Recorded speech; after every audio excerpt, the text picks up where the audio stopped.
Welcome to CX Summit 2022. My name is David Dungay. Today I'm talking to Genefa Murphy, CMO of Five9. Welcome to the show, Genefa. How are you? Thank you. Great to be here. Thank you for having me.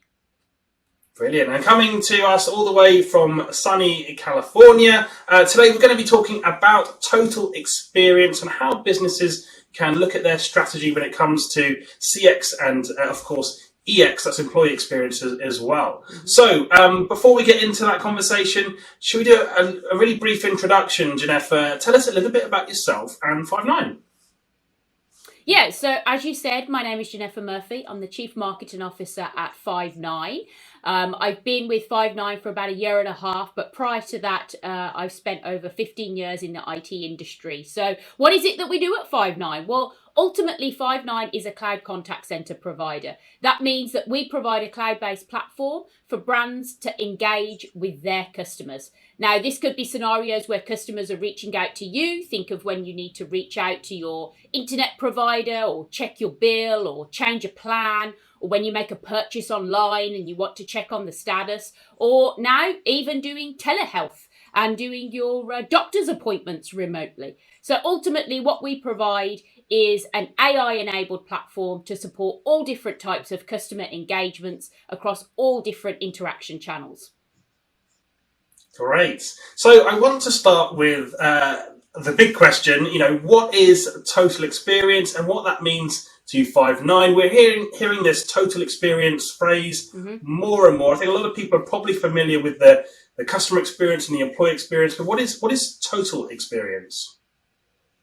Yeah, so total experience, I mean, it's the ultimate experience at the end of the day. It brings together all of those different pieces. It's about not just looking at the customer experience, but the employee experience as well, and understanding the cause and effect between those two and all the other elements, right? So you could think about the user experience when it comes down to the product itself or the engagement via the website. Now, why is this particularly important? Because earlier this year, actually, Metrigy did a study at the start of 2022, and they found a direct correlation between agent turnover and CSAT. In fact, they found that when agent turnover rates are below 15%, CSAT increases by 26%. So it's not just about looking at employee experience, customer experience. It's about looking at the two in context. And for us at Five9, that means that we're definitely seeing more interest in areas such as WEM, workforce engagement, gamification, interaction analytics, basically all the areas that allow our customers and brands to engage and empower their agents, help retain and grow them so that they can then see the cause and effect with their corresponding customer experience. And how can businesses achieve this balance? Total experience, we're looking at everything, but, particularly customer experience, employee experience. You mentioned other, user experience in there as well. It's really looking at everything. How can you achieve this balance as a business between all of these different areas? Yeah, it's a tough one because there's so much opportunity, but you also need to focus. And I think really what it starts with is a mindset and a metric change.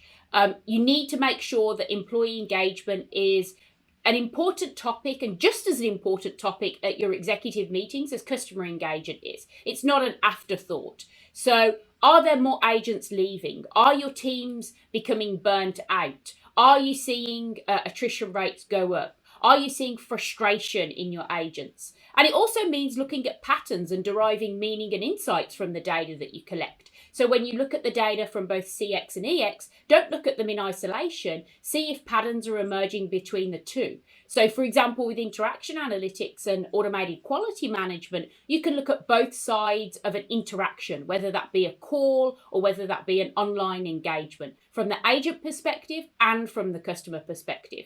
So I think it comes down to, first of all, focus. Because if you try to capture and do everything at once, the likelihood of success is going to be a little bit slimmer. And then it comes down to those 3 M's: mindset, metrics, and meaning. I want to dig into those metrics a little bit more. There's all kinds of metrics, flying around the contact center these days. What is important? Where do they come in, and what's important from an agent perspective versus maybe a customer perspective?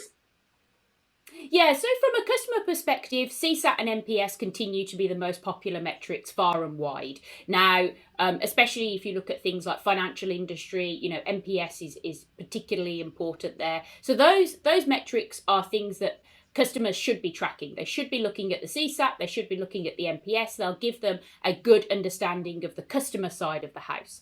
But on the agent side, don't just look at the business metrics for agents. Things like first contact resolution, time in queue, abandonment rate, cost of interaction, but also look at engagement metrics for the agent. So with active metrics, like are they taking the training? What's the voice of the employee? And also passive metrics. So I mentioned AQM before, automated quality management, but looking at things like sentiment analysis to understand their tone patterns on calls, as an example. Are they becoming more fatigued with calls towards the end of their shift? Are they getting frustrated? And then is that reflecting in the NPS that the customer has and the experience that the customer has on the other side? So I think you can look at business metrics, great, because those tell you about your ROI and are you hitting your business targets? You can look at the agent engagement metrics. And then I think when it comes to agent engagement, look at the hard metrics, but then also the business ones. Look at those soft and passive metrics that maybe you might get things from sentiment analysis and interaction analytics and AQM as a whole as well. So I think that's really important because, for example, we have one customer who is leveraging AI and automation in order to offload some of those easier tasks from their agents. But what they found is that when the agents were then getting all the calls that were complex, that was great because it was engaging for the agents. They felt like they were really contributing, but at the same time, it was very overwhelming. 4 or 5 hours of just listening to a customer complain and be upset at you about something can be a little bit tiring. So what they actually did was they used analytics to be able to say, hey, you know what? They've done 3 hours of these sort of hardcore, really engaging calls. Now let's give them a few softballs that maybe we would have automated in the past. Let's give them a few password changes or simple inquiries on status to just sort of manage that ebb and flow throughout the day. Yeah, there's lots to consider there. One other question I wanted to ask you is around collaboration. We've been talking a lot about collaboration and the importance of collaboration within the contact center for quite a few years now.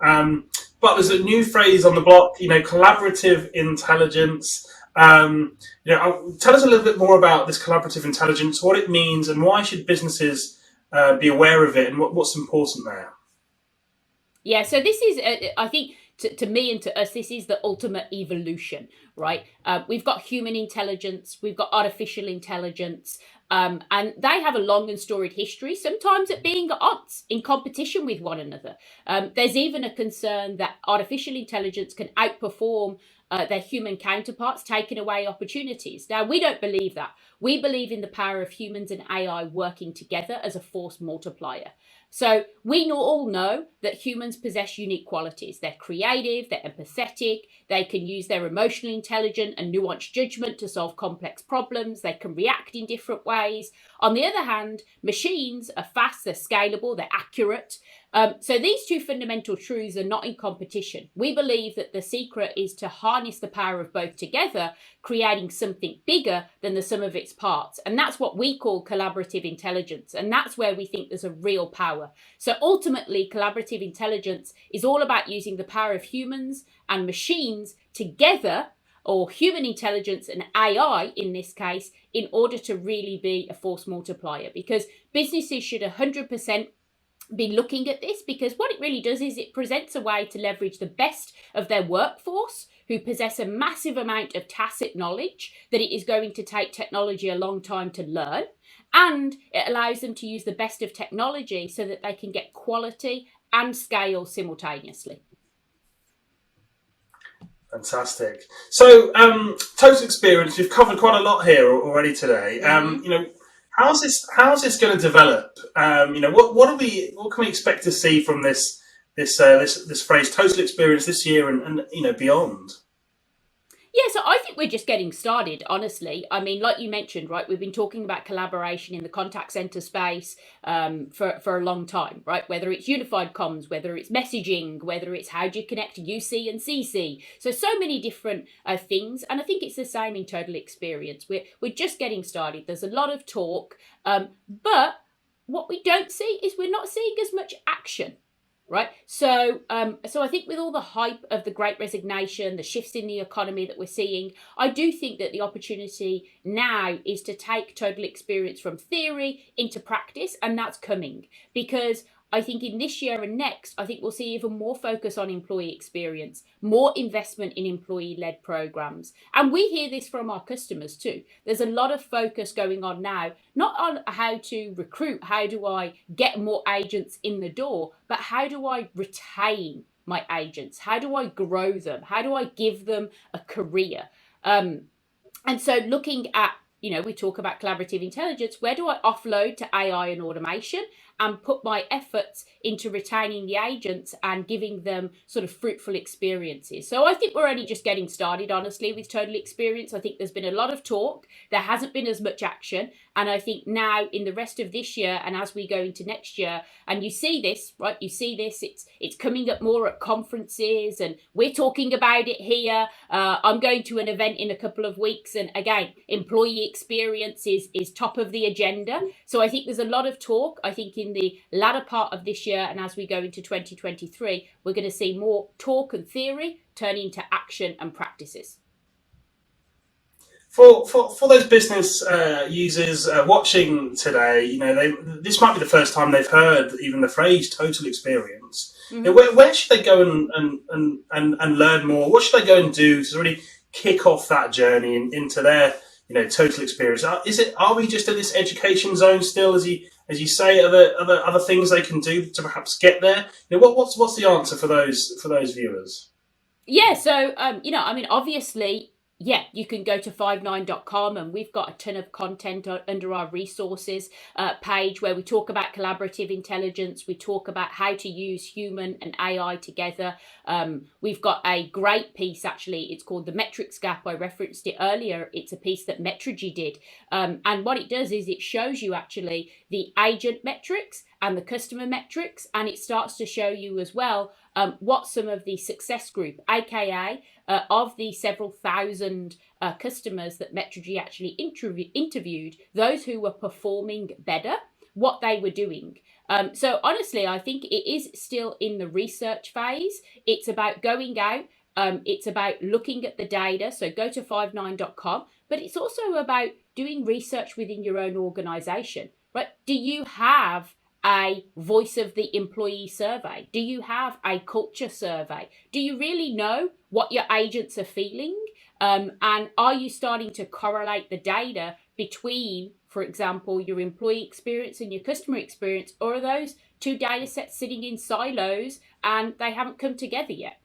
So yeah, I think it's about research. It's about looking at some great examples of other customers that have done this. And again, there are some great case studies on 59.com. You can go and take a look at those. But it's start with listening. Start with listening to your employees and understanding what is top of mind for them right now. Fantastic. Well, look, Genefa, I think that's a great place to end today's discussion. Thank you so much for joining me. Thank you. Thanks for having me. It's great to be here. And thank you for watching. You've been watching me, David Dungay, on CX Summit 2022. Don't forget to have a look around the platform. There's lots of information you can go and check out around the customer experience space. If you want to follow us on social, you can do by following the Big CX Update 22. That's it from me. I'll see you next time.